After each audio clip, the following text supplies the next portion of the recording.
নমস্কার, আমি অনির্বাণ বাংলার রাজনীতিতে আপনাকে স্বাগত। প্রথম দফা এবং দ্বিতীয় দফার ভোটের পরে কিছু সংবাদ মাধ্যম এবং বিরোধীরা একটা প্রোপাগান্ডা তৈরি করার চেষ্টা করছে। প্রোপাগান্ডা কি?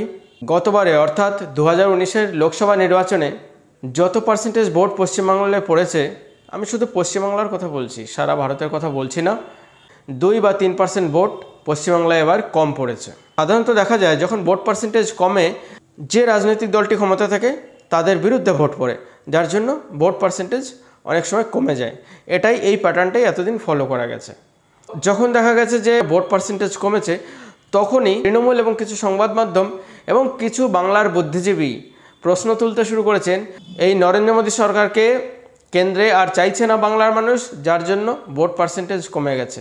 অর্থাৎ ভোট পার্সেন্টেজ কমে যাওয়া অর্থাৎ ভোটের শতাংশ কমে যাওয়া অর্থ হচ্ছে গিয়ে যে দলটি ক্ষমতায় আছে তাদের মানুষ পছন্দ করছে না, তাদেরকে মানুষ তাড়িয়ে দিতে চাইছে, তাই ভোট পার্সেন্টেজ কমে যায়। কিন্তু এবার ভোট পার্সেন্টেজ কমে যাওয়ার যে আসল কারণগুলি, সেগুলো কিন্তু সংবাদ মাধ্যম বলছে না। তার 3টি কারণ আপনাকে বলবো, এবং তৃতীয় কারণটি অতি মোক্ষম কারণ, যেটি নিয়ে কোনো সংবাদ মাধ্যম বা কোনো ইউটিউব চ্যানেলেও এখনও পর্যন্ত কথা হয়নি। এই ব্যাপারটা গত 3-4 মাস ধরে ফলো করছি, আমি ভোটের আগের থেকে ফলো করছি যে কি হতে যাচ্ছে। 3-4 মাস ধরে যেটা ফলো করছি, 3 নম্বর পয়েন্টে সেটা আলোচনা করব। আপাতত ভোট কমে যাওয়ার 3টি কারণ দেখাচ্ছি। বন্ধুরা যারা সহমত হবেন তারা কমেন্ট করুন, আর যারা সহমত হবেন না তারা কমেন্টে যা লিখবেন আমি মাথা পেতে নেব। প্রথম কারণটি হচ্ছে, ইলেকশন কমিশন এবার এআই এর ব্যবহার শুরু করেছে। ভোটিং প্যাটার্নে এআই এর ব্যবহার শুরু করেছে। এআই অর্থাৎ আর্টিফিশিয়াল ইন্টেলিজেন্সের ব্যবহার শুরু করেছে। আপনারা বলবেন এই ভোটে এআই কোথায় লাগাবে? এআই লাগিয়েছে ইভিএম মেশিনে। প্রত্যেকটি ভোটের একটা প্যাটার্ন থাকে। সেই প্যাটার্নটি হচ্ছে, প্রত্যেকটি ভোটের মধ্যে নির্দিষ্ট পরিমাণ গ্যাপ থাকে, অথবা প্রত্যেকটি ভোটিং কমপ্লিট হতে, সাধারণভাবে প্রত্যেকটি ভোটিং কমপ্লিট হতে প্রসেসে 40 থেকে 45 সেকেন্ড সময় লাগে। কিন্তু যখন ছাপ্পা মারা হয় তখন ওই সময়টা লাগে না, তখন কিন্তু 20 সেকেন্ড থেকে 25 সেকেন্ড সময় লাগে। এবং আর একটা প্যাটার্ন ফলো করা যাচ্ছে, যখন সাধারণ মানুষ স্বতঃস্ফূর্তভাবে ভোট দেন, তখন ফ্যামিলি ওয়াইজ ভোট দেন মানুষ। কিন্তু যখন ছাপ্পা মারা হয় তখন কিন্তু এই দুটো প্যাটার্নের কোনোটিই ফলো করা হয় না।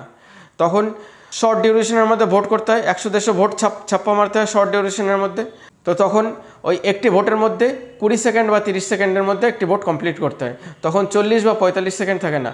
তখন এরকম যদি বেশ কয়েকটি ভোট পড়ে যায় কোনো বুথে, সঙ্গে সঙ্গে কিউআর টিমকে অ্যালার্ট করে দেয় EVM. QR team, quick response team যারা থাকে, তারা সঙ্গে সঙ্গে বুথে চলে আসছে। বুথে এসে এজেন্টদের সঙ্গে, বুথ কর্মীদের সঙ্গে এবং যারা ভোটিং লাইনে দাঁড়িয়ে আছে তাদের সঙ্গে কথা বলছে এবং সমাধান করছে সেই ঘটনার, যার জন্য ছাপ্পা মারার ব্যাপারটা অনেকটা রুখে দেওয়া গেছে। এই এআই আরেকটি কাজ করছে, যে বুথগুলি সংবেদনশীল বুথ, অর্থাৎ যেসব বুথগুলিতে অতীতে বিরোধীরা অনেক অভিযোগ জমা করেছেন ইলেকশন কমিশনে, সেই সব বুথগুলিকে এই এআই কিন্তু ফলো করছে যে সেই একই প্যাটার্নে ভোট হচ্ছে কি। অর্থাৎ অতীতে বিরোধীদের অভিযোগের ভিত্তিতে কিছু কিছু বুথকে সংবেদনশীল ঘোষণা করেছে এআই নিজে। সেই বুথগুলি নির্বাচন কমিশন কিন্তু আলাদাই নজর রাখছে, কিউআর টিম তাদের কাছে থাকছে, যার জন্য ছাপ্পা অনেকটাই রুখে দেওয়া গেছে।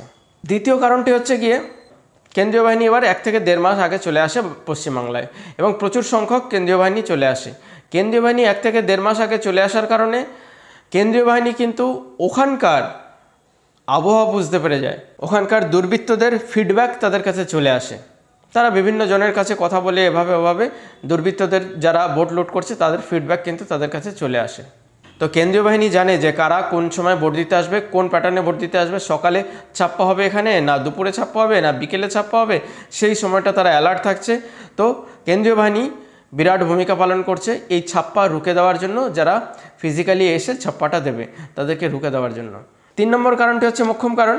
গত 3-4 মাস ধরে দেখছি, এবং আপনারাও একটু ঘাটলে বুঝতে পেরে যাবেন, যে বাংলাদেশিদের ভিসা দেওয়া হচ্ছে না, বা ভিসা দেওয়া হচ্ছে অনেক লেট করে, 5 মাস 6 মাসের ডিলে করে ভিসা দেওয়া হচ্ছে। অর্থাৎ যারা গত 4 মাস ধরে বাংলাদেশ থেকে ইন্ডিয়াতে ঢোকার চেষ্টা করছেন, হতে পারেন তিনি বাংলাদেশি নাগরিক, হতে পারেন তিনি পাসপোর্ট থেকে আসছেন, কিন্তু তার যে এখানে ভোটার কার্ড নেই তা ইলেকশন কমিশন কিন্তু আর বিশ্বাস করছে না। বাংলাদেশের বহু লোকের ভোটার কার্ড কিন্তু এই পশ্চিমবাংলার ভোটার লিস্টে রয়েছে। তা আমার নতুন করে বলে দিতে হবে না। সন্দেশখালী বলছে, নেজাট বলছে, বনগাঁ বলছে, মালদা বলছে, দিনাজপুর বলছে, এই যত বর্ডার এরিয়াতে যত জেলা আছে প্রচুর বাংলাদেশিদের নাম এখানকার ভোটার লিস্টে রয়েছে, যার জন্য ভারত সরকার প্রায় 4 মাস ধরে বাংলাদেশিদের এখানে আসার জন্য যে ভিসা দেওয়া হয় সেই ভিসা দেওয়ার প্রসেসটাকে স্লো করে দিয়েছে। ভিসা দেওয়ার প্রসেসটাকে এত স্লো করে দিয়েছে যে অ্যাপ্লিকেশন পড়ে থাকছে, লম্বা লাইন লেগে রয়েছে ওপাশে ভিসার, কিন্তু ভিসা দিচ্ছে না, এদেশে ঢুকতে দিচ্ছে না। শুধু সেই কেসগুলোকেই ঢুকতে দিচ্ছে যে কেসগুলি হচ্ছে পেশেন্ট কেস, যারা ডাক্তার দেখানোর জন্য আসতে চাইছে তাদেরকে ঢুকতে দিচ্ছে, তাতেও লম্বা লাইন, এত সহজে ঢুকতে দিচ্ছে না। গত 4 মাস ধরে এটা দেখছি। এই কারণে যেসব বাংলাদেশিরা ঠিক করেছিল এবারের ভোটে এরা এপাশে এসে ভোট দেবেন, তারা কিন্তু ভোট দিতে পারছেন না। এই বাংলাদেশিদের মধ্যে বেশিরভাগই সংখ্যালঘু। এই সংখ্যালঘুরা ভোট করছে কাকে?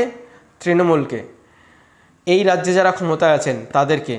তো এই ব্যাপারটাকে ভারত সরকার এমনভাবে আটকে দিয়েছে, এমন বুদ্ধি করে আটকে দিয়েছে, তৃণমূল সরকার কিন্তু এতে অনেকটাই ফেঁসে গেছে এবং অনেকটা চাপে পড়ে গেছে। এর জন্য এই 3-4% ভোট কমে গেছে। আগে যে পরিযায়ী শ্রমিকদের ছাপ্পা হতো সেটাও বন্ধ, বাংলাদেশ থেকে আসা ভোটের সংখ্যাও বন্ধ। বহু ভারতীয় ভোটার যারা বাংলাদেশে বসে রয়েছে ভোট দিতে পারছে না, তারা ছটফট করছে।